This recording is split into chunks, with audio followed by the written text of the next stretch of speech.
there, one's got it. It's not a bad one. Got the Tokyo rig.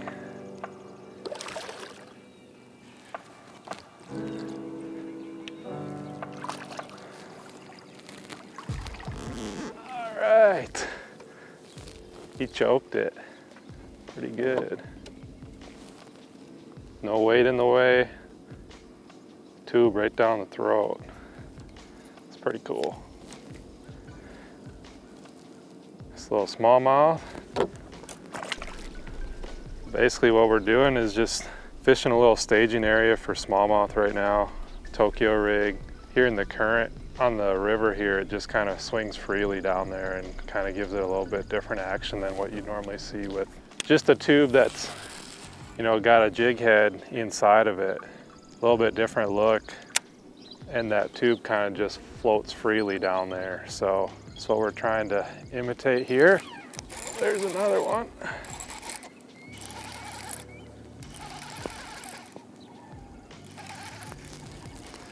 Now they're getting it a little better.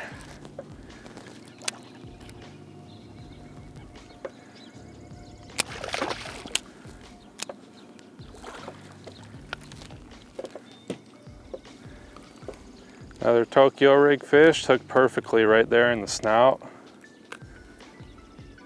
Nice little smallmouth. So in this particular eddy that we've got, there's some natural, or well, I shouldn't say natural, there's riprap up here that's man-made, and then we do have some natural rock down below. And what I'm keying on is where that rock meets the actual bottom of the river. So like the sand that's down here in this eddy. And on my 360, I can actually see the transition between the rock and the sand.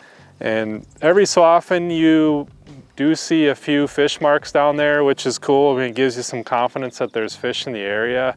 You know, you can actually see like the big boulders down there, and some of them will actually even stick out a little bit more from the rest of them that are sitting up here, and you can actually target those individual boulders or individual clusters of rock.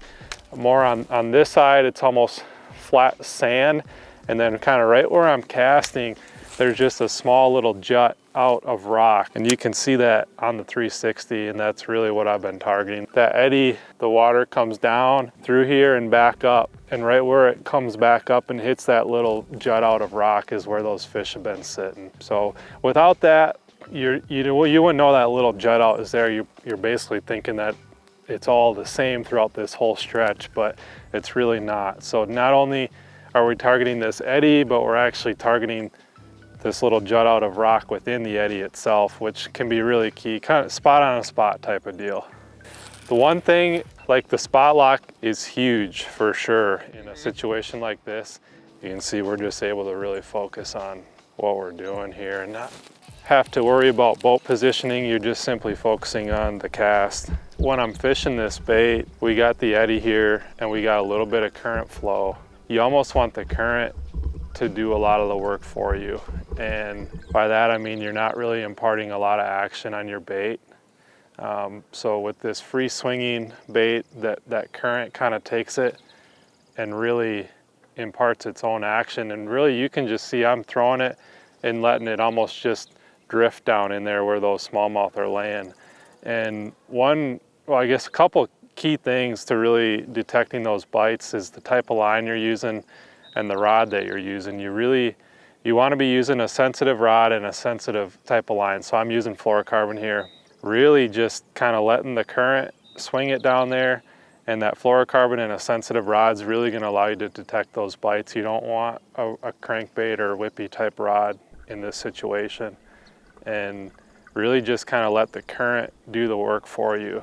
And you're not imparting a lot of action, but I think they really prefer just something real slow, kind of drifting through, something real natural, and you're kind of just allowing that current to take it and do what it will or what it wants to do with it. And you're just basically waiting to feel a bite. That's about it. So pretty kind of do nothing setup, let the current do the work, let this particular bait do the work for you, and just make sure that you're holding on and feeling a bite, just like that.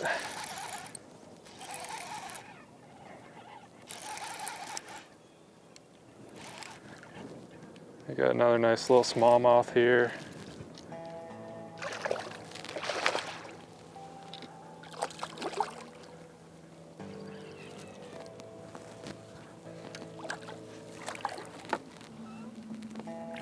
There we go.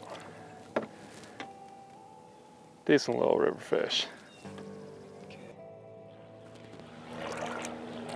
So with this Tokyo rig, I'll kind of show you a little bit about this weight that I'm using.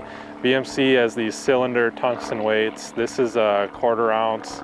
So not too heavy, not too light, something just enough to kind of get you down there, but not really be sticking in the rocks. This actually comes through really well through any sort of hard cover. I tend to prefer it when I'm fishing more open water like this compared to your bullet style weights. And one thing that I do, little trick, I don't know if many guys do this, but on my Tokyo rigs, I don't tend to bend that little wire keeper all the way over. If you just give it a slight little bend like that, that thing's gonna stay on there. It's not coming off. One thing it's gonna allow you to do is change out your weight a lot faster. So if you ever wanna switch up or go a little bit lighter, all you need to do is just quick straighten that out and you're good to go. Instead of having to bend it all the way over, and then bend it back out. And this will come through anything. It's not really gonna get caught on rock or grass, and it makes it pretty quick and easy to change out your weight.